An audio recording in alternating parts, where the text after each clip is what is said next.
Okay, so let's go through the barbell bench press. So the first thing to do is the setup, and you can adopt this setup for any presses. So with your feet, you want your feet tucked underneath you. So when it starts to get tough, you've got something to push against. You're pushing against the floor. So feet underneath you.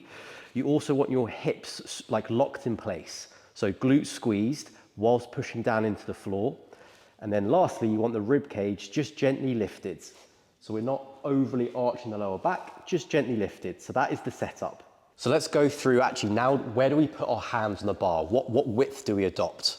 So what we're looking to do is at the bottom of the bench press with the bar, at the bottom, you want your wrist and elbow to be aligned on top of each other.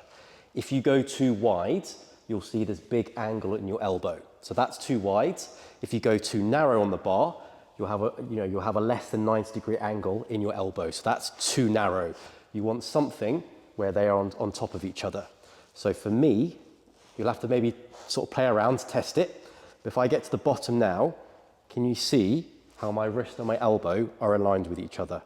You do not want to be here or too wide. Okay, so have a play around and see what is a good grip for you.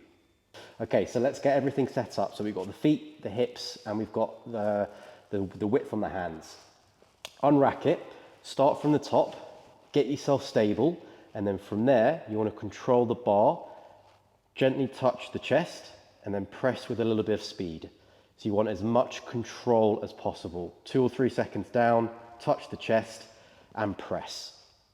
And then once you're finished, re-rack both sides, and then that is the barbell bench press.